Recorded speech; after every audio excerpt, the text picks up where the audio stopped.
Hi everybody, MTG Openings back again, this time with a booster box of Magic Origins. You may notice I'm filming on location on my way to the beach, but I know you guys like to see these booster boxes on the weekends they come out, so thought I'd give it a try. Without further ado, I'm going to dive right in here. I may have more videos to post later this week. This one's going to go up soon, over the weekend of the release. The other ones will probably go up during the week. So, as usual, there's always those chase cards you want to try to get. This time it's 5 Planeswalkers that all flip, which are pretty cool. And then there's a few rares like Languish, even like Despoiler of Wars isn't bad. And then there's a few other mythics. There's an Angel, and some other things like that. So for this opening, I'm going to go over just the rares mostly. So and read what they do and give some implications. There's an occasional uncommon I might mention. So I'll dive right in here with pack number 1.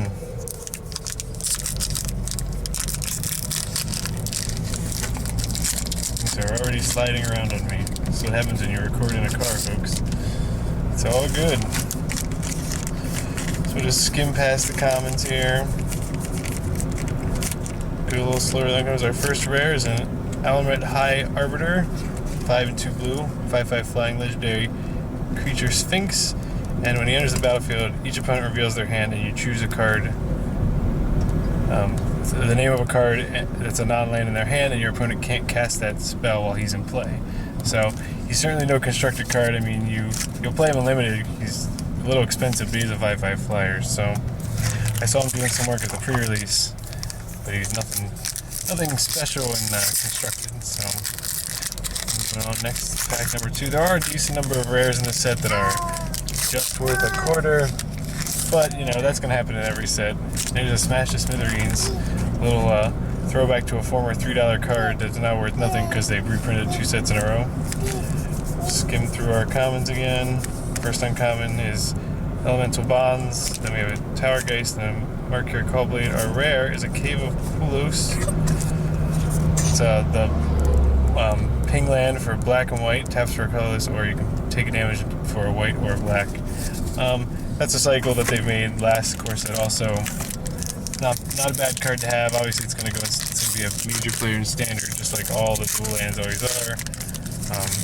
At this point the market has a decent number of them in it, but it's still good to open more dual lands. Next pack here, there's a Token Freeblade, probably the best common in the set, I think. I haven't played a lot of it yet, but it seems that way in limited. We got a Seismic Elemental, Clash of Wills, Bladecaster. Our rare is a Animist Awakening, a Thopter token. So Animist Awakening's X and a green sorcery. You reveal the top X cards of your library, put all land cards from among them onto the battlefield, tapped, and the rest on the bottom of your library in a random order.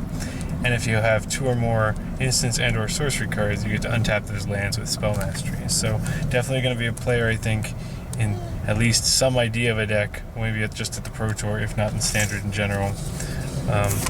There's some pretty big mean creatures to pump out right now, maybe not from this set, but just from all of standard right now. So there's Dragon Fodder, which we keep getting copies of too nowadays. Celestial Fair and Elvish Visionary's fun. There's one of the Thopter makers, he's good. Separatist and White Mage, this is a very strong pack. There's a Suppression Bonds. First uncommon, Shadow of the Past.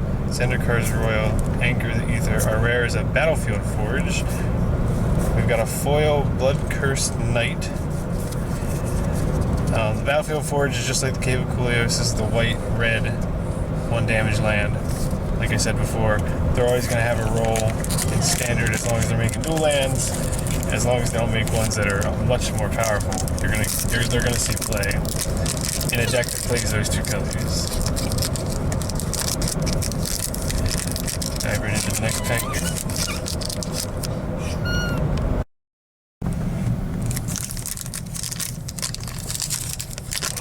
Let's see what we get here on our next pack. Ooh, it's the back. A bunch of random little removal spells here.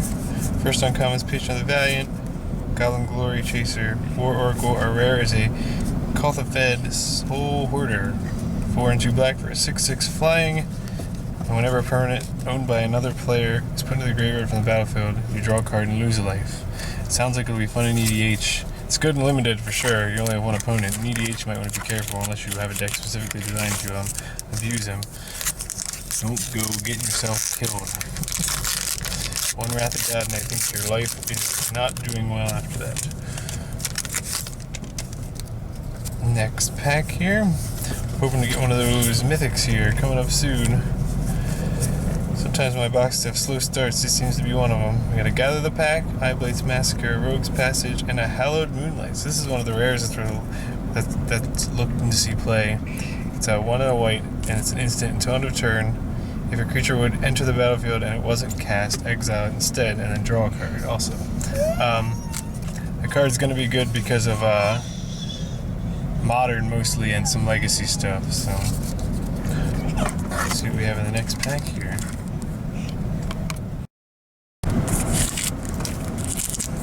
Almost done our first row here. I guess not. More than halfway. Still a while to go.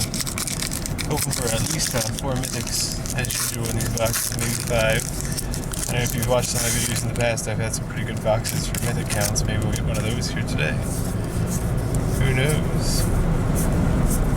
There's another Totem Freeblade. There's an Elemental Bonds, Totem Guide, Heartbeats. Turn to Frog, and our rare is a Sword of the Animist. Sword of the Animist is one of those good rares you would like to see, both in constructed and in limited. 2 to cast. Legendary artifact equipment. Creature gets +1/+1, and whenever the creature attacks, you may search your library for a basic land and put into the battlefield. Tap and shuffle your library. Like I said, it's 2 to equip. That is Nisa's sword for anyone that doesn't know the story. The card I think is going to do some work, at least in some fringe playable standard decks. We'll see. But we got Animist Awakening, and we've gotten the swords. Now you should get the Animist herself, right? Let's see if we can pull a Nisa out of this pack here. Our uncommons are Whirler Rogue, which is one of the best uncommons in the set. Consecrate by Blood, Jessin Thief, and there's a Nisa's Revelation, Swamp, and then a tip card. Ironically, we got a Nisa card, but not Nisa herself. She's a 5 and 2 green. It's a 5 and 2 green sorcery. Scry 5 and reveal the top card of your library. If it's a creature card, you draw cards equal to its power and gain life equal to its toughness. It's a pretty hefty cost at 7. I saw a few people over the weekend, last weekend, pre-release, open it and not play it just because it costs so much. They didn't know the speed of the format. I think in draft it's only going to be slow. It's only going to be a faster format, so it probably will be out of luck doing much. Although Scry 5 seems pretty fun. Make sure you get all business. Try to make sure you get all business. Next pack. So now we've gotten all these Nisa cards. She's about the only one left. But the more I say it, I'm probably jinxing myself. Here's a card with Prowess, which is kind of fun. There's Menace. We're getting a bunch of new keywords here. War Hornet Uncommon. I lost to this card 2 games in a row with the pre-release. Fleshbag Marauder with new art. Jaden Tome. And our rare is a Starfield of Nyx Mythic. So it's 4 and a white for an enchantment. At the beginning of your upkeep, you may return target enchantment card from your graveyard to the battlefield. As long as you control 5 or more enchantments, each other non-aura enchantment you control as a creature, in addition to its other types, has base power toughness equal to its converted mana cost. I have a feeling that this is a deck in limited. I don't think it's going to do much outside of limited, but it's our first mythic. It's a nice little throwback to Theros. Everyone likes to see Starfield and Nyx. The picture's awesome, so we'll see if we can get any more here. I would like to see that card spoil. Maybe not in my box today, but in person at some point in my Magic career, I'd love to see that card in foil because the artwork is awesome. Alright, we're having a good over here. Hope my camera works not too bad for you guys here. Driving down to the beach. Disperse, Mantle of Webs. I think that's our first Fire Impulse that I noticed. We got a Mage Ring Network, Angel's Tomb, Alaran Wardens, and we got a Talent of the Telepath. It's a 2 and 2 blue sorcery. Target opponent reveals the top 7 cards of their library, and you may cast an instant or sorcery card from among them without paying its mana cost. And you put the rest in their graveyard. If you have Spell Mastery, which is 2 or more instants or sorceries in your graveyard, you may cast 2 revealed instants or sorceries. We've got a foil Psychic Rebuttal also, which is pretty cool looking. Talon the Telepath is a fun little mill card. I'm interested to see if those casual mill players are going to want it. I mean, it's 4 mana to mill 7 cards, but at least you get to do something with one of them, so that's fun. Who knows? I had it pre-release, I played it a few times. I only got one removal spell once, but it's still a fun little card to play. There's another Dragon Fodder, Nivix Barrier, another Gear Crafter. There's a non-foil Sacred Rebuttal, Reclusive Artificer, Rogue's Passage, and a second Battlefield Forge. More dual lands, always good. Last pack of this row, everybody. Maybe we get Mythic number 2, maybe gold. Foil rare, maybe. Let's see what we got here. Cruel Revival.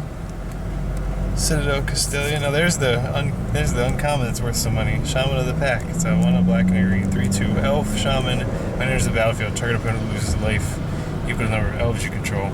It's gonna be a thing for sure. Our rare is a Scab Clan Berserker. It's a 2 red and 1, 2/2 human berserker with haste and renowned 1. And when an opponent casts a non-creature spell, if Scab Clan Berserker is renowned, deals 2 damage to that player. I had one of these at the pre-release. It was actually my promo because I picked red.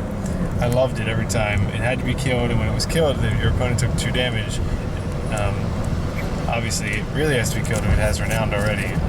I did misplay one time because it has haste, and I slipped my mind, but still a fun card to play with. And I think it's going to be in standard too, because mono red seems like a good card in a mono red deck. It's got that double red casting cost, so it's going to have a hard time finding a home outside of a deck that's mostly red.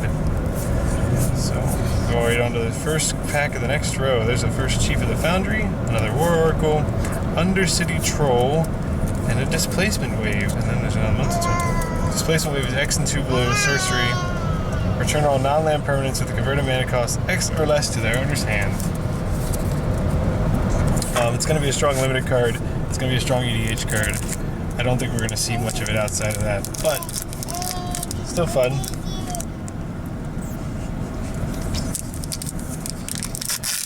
Getting some guest commentators in the background.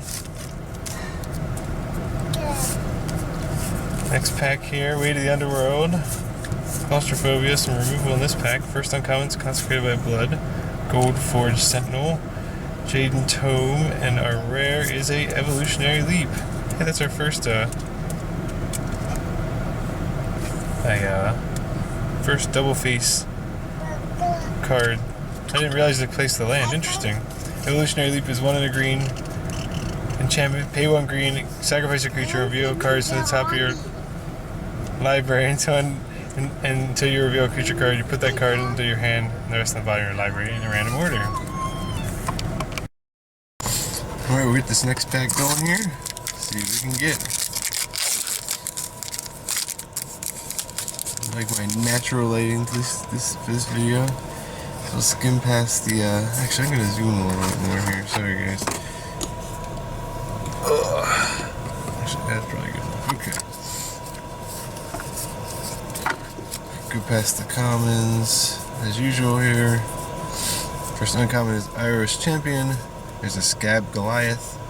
Thopter Engineer was great for me at the pre-release, and we got a Despoiler of Souls is our rare. So Despoiler of Souls is great. It's the graveyard recurring creature as usual. It's too bad he's not a zombie, only because of other interesting interactions this set. Maybe one more cool zombie to have. I really like Despoiler Wars. I'm kind of biased. I like black, and I have a black-red mini recursion. Graveyard recursion deck, you know, it plays a bunch of those guys, grave crawlers and whatnot, so one more to add to the arsenal is always fun. So I do like him a lot. I suppose I did not read him.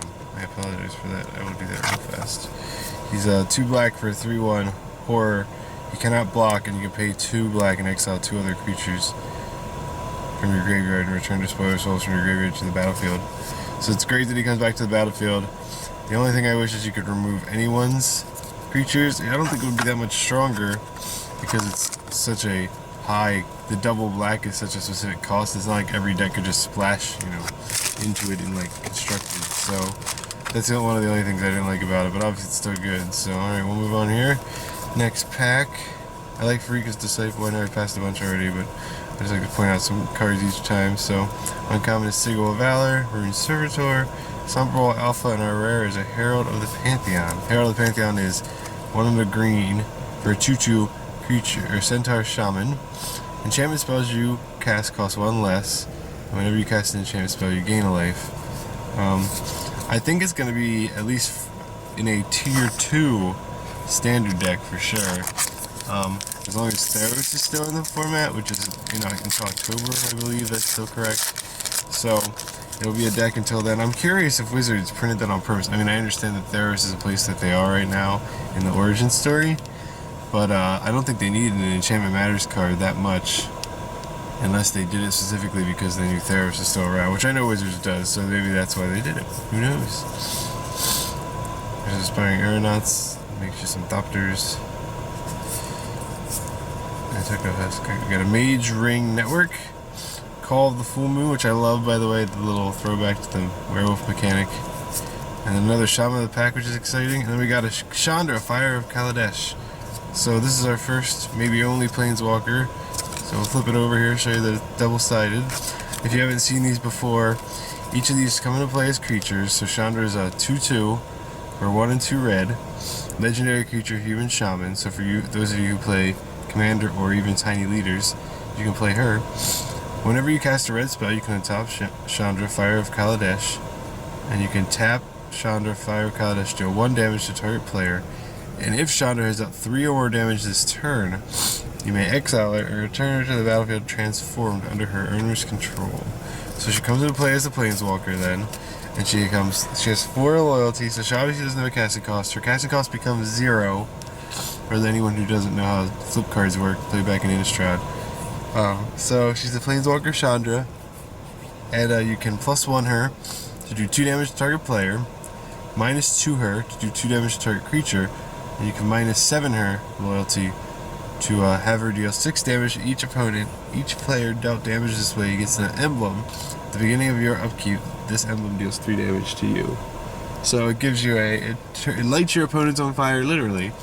And if you, it doesn't even take that long to get there. So the turn you flip her, she's going to do 5 damage probably. I mean, she has to do 3 with this, and then you flip her. And if they don't have a troublesome creature for the -2 ability, you're going to +1 her and do another 2 damage. So very strong, very exciting. And then I don't know if this is true for all the packs. I haven't opened any Planeswalkers yet. You get the double-faced card indicator. So what you would do in limited if you're not playing sleeves, and I actually made people do this at the pre-release where I play, or I suggested it. I mean, those promo ones are double foiled, so they're a little thicker, so I was encouraging people to use these. So you would just check off the Chandra here with like a dot, or fill in that dot or whatever, and then when you got to this card, you would go get your Chandra and put it in play. So then you can even put it in a clear case if you still own any of those. I don't really like clear cases, but it's a good reason to have one. So excited to open a Chandra, a Planeswalker. It's always a good thing to see on the channel. Everyone likes those, so hopefully that's the indication of the box starting to turn around a little. I mean, we got some of the fun rares so far. I'd like to see a Languish, and then I'd like to see some more Planeswalkers, of course. So, and the Starfield Nyx was a non-desired mythic start, that's for sure. So we'll just move along here. Here's one of the cycle of the Matters cards. This one matters somebody had dead service in your graveyard. There's a Lightning Javelin, that's pretty good removal. We got a Zendikar Incarnate, Necromantic Summons, Throwing Knife, and our rare is, speak of the devil, we got a Languish. So Languish is 2 and 2 black for a sorcery. All creatures get -4/-4 until end of turn. So there used to be a card, Wrath of God, you probably have heard of it. Then they made a black version called Damnation. And ever since they made that card about, I don't know, 8 years ago or something, 7 years ago, I don't know the exact math. It was during a Time Spiral block. Planar Chaos, I believe, was the set. Yes, because that was the set where they made cards from other colors into new colors. Anyway, people have been asking for a black master removal spell ever since, and This is a suitable replacement, I think. I'm going to put one in my cube until I can get a Damnation. I just don't own one yet, so excited to get a Languish. The picture's sweet. It's kind of funny that it's only one creature dying, though, only because it gives all creatures -4/-4. And if you've seen Wrath of God or Damnation, they're pretty epic compared to one alligator being snuffed out by a purple mist. But I still like the picture. I just wish it were a little more epic for the spell. I would love that picture on a different artwork, especially. So we're getting a whole slew of Elvish Visionaries in this box. Just gonna and some more Fiery Impulses. That's nice. First uncommon, Murder Investigation, Anointer of Champions, Enthralling Victor, and our rare is a Gilt Leaf Winnower. It's a 2 and 2 black, 3 and 2 black for a 4/3 Elf Warrior with Menace. And when it enters the battlefield, you may destroy target non-elf creature whose power and toughness aren't equal. So in my Liliana pre-release pack video, I complained about his power and toughness not being equal, but apparently a Winnower, as one of my commenters mentioned, is someone who's kind of like a hypocrite, so he has a unequal power and toughness, and that, so it kind of makes sense. So I was thinking it was a flavor fail. I will have to come back and correct myself and say it's kind of a flavor win. Learn something every day. Usually I learn a lot from Magic cards, so it's kind of exciting that I learn more interesting vocabulary via Magic cards. So thank you for the person who left that comment. I mean, that's completely non-sarcastically too. I had no idea, and I think it's kind of cool actually. They reprint Reave the Bones, reprint Llanowar Empath. So our first uncommon is Blood Cursed Knight, followed by Fiery Conclusion, which I like, but I was kind of on it. Wait, we missed an uncommon. Sorry. Tormented Thoughts, Fiery Conclusion. I like Fiery Conclusion, but I don't know if I like sacrificing a creature. Even in my Thopters, a deck that the pre-release that made several Thopters, I was siding this out first for things. So our rare is an Orbs of Warding. It's 5. I mean, it's a 5 mana cost artifact.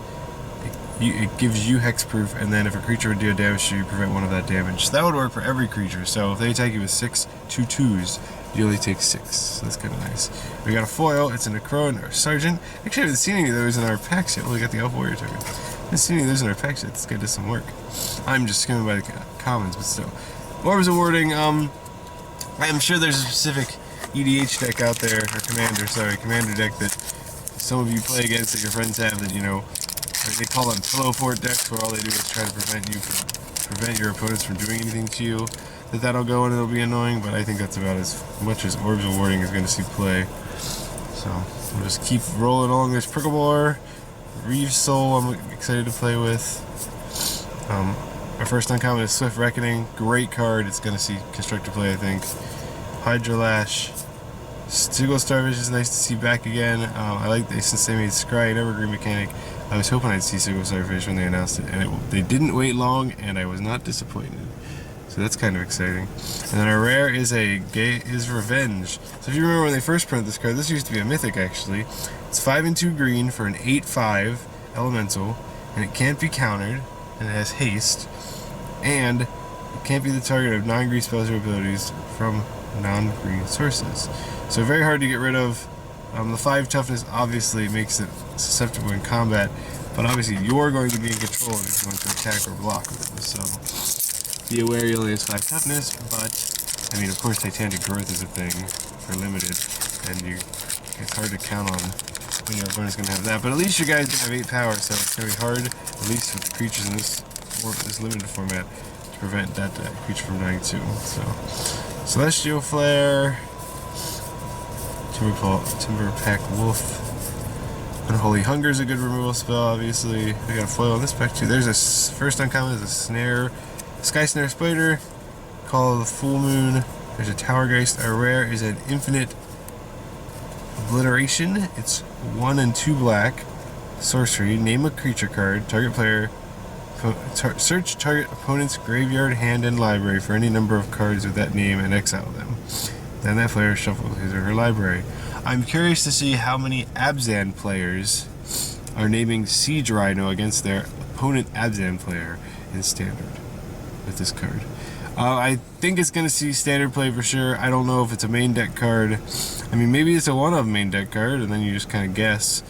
I mean, you're going to know, right, what your opponent's playing in Standard. So, especially at the higher end tables. So, Yeah, I think it's gonna see play. We actually got a foil rare here. You probably saw it. It's a reprint Knight of the White Orchid. I really like this card. Double white for a 2/2 first strike. And when Knight of the White Orchid enters the battlefield, if an opponent controls more land than you may search your library for a plains card and put it onto the battlefield. Then shuffle your library. So if anyone doesn't know that ability, that's actually a land tax. Harken back to land tax. So if you, that's actually an enchantment that does checks that every turn. So it's kind of fun. I really like it. It's cool that it's foil. Maybe that won't end up in my cube. Well, so I think we got another one of these without a planeswalker before, so I know you can get them, but I wonder if you can always get them when you get a planeswalker. Hopefully, we'll get to test my theory and find out. I assume you do. It would make sense for Wizards to do that, but it would make it a little harder for them to print them that way. But another interesting fact to that is that the planeswalkers have to be printed on a different sheet because they have they're double-sided. So it wouldn't be that hard for them to check it to make sure that those packs get the right tokens. So Lightning Javelin, Calculated Dismissal. First uncommon is a Seismic Elemental, followed by a Goblin Glory Chaser, Blessed Spirits with a creepy but awesome artwork, and our rare is an Abbot of Carroll Keep. I like this guy too. He's 1 and a red for a 2/1 human monk, and he's got prowess because now that's an evergreen ability for blue and red cards. And when Abbot of Carroll Keep enters the battlefield, exile the top card of your library, and until end of turn you may play that card. I like this guy. He's a 2/1 for 2 early, and he gives you a little bit of value later on too. So, and if you miss that land drop on turn 2, play this guy. Maybe you get it. Kind of fun. I mean, I guess I should say missing that land drop for turn 3. I should say. Alrighty, one last pack in this row. This is pack number 24. Box isn't too bad so far. Like I said earlier, I wasn't liking that the Starfield Nixes are only mythic. But now with the Chandra, the Languish, we've gotten a lot of the more chase rares, so that's pretty fun. Iris Champion, Scab Goliath, Council's Lieutenant, and our rare is a Molten Vortex. Molten Vortex is 1 red for an enchantment, discard a land card. Pay 1 red, discard a land card. Molten Vortex deals 2 damage to our creature player. That's a harken back to Seismic Assault, I believe, if you remember that card. It's interesting that they're making cards like that. There's a few other ones in the set. 2 Evolutionary Leap is kind of a throwback card. And they printed Knight of the White Orchid, which has a throwback ability right on it, which I think is kind of fun. So interesting. Sorry, I'm just readjusting here. I'm going too much room. Just want to make sure we can get all this in here. I'm going to scoot all these down here, give me a little more room to open these last 12 packs. So I'm hoping for some good stuff. We have 2 mythics so far. We're hoping for at least 1 more, maybe 2. Maybe it'll be a Planeswalker, maybe it'll be an Angel, maybe it'll be a Titan. Maybe we'll get all 3, who knows. Do not want to come out of this pack, sorry. Excuse me. Dragon Fodder sitting on top here for us.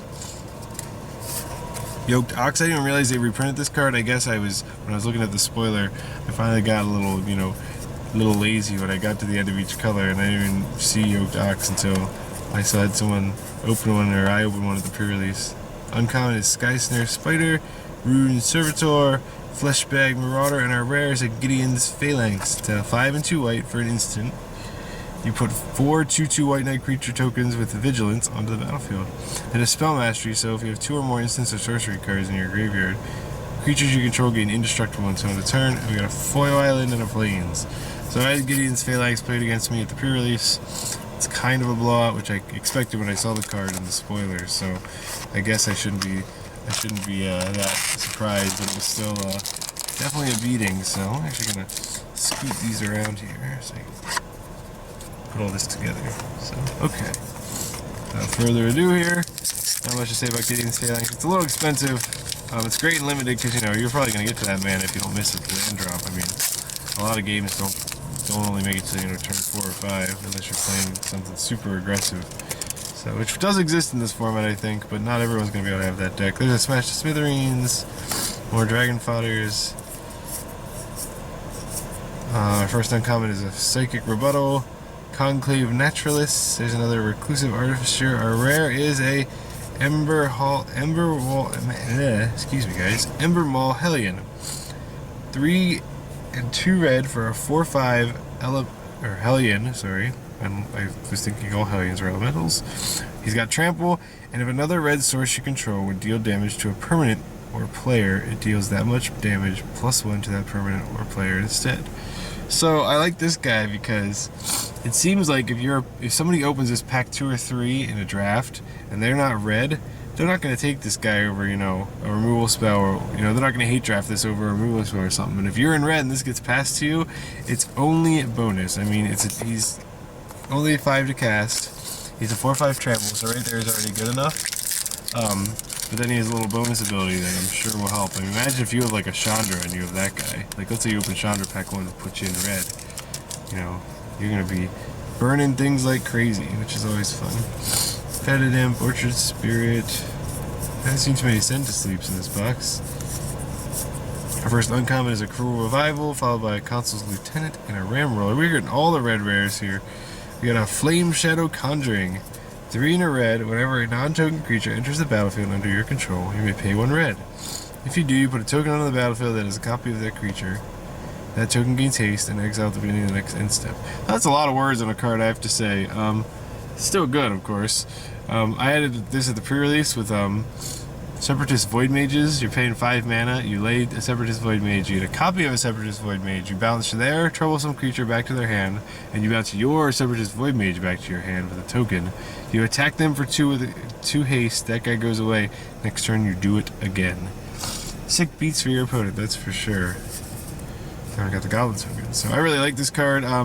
This is a throwback card too, I believe. I mean, you know, there's all kinds of copying abilities.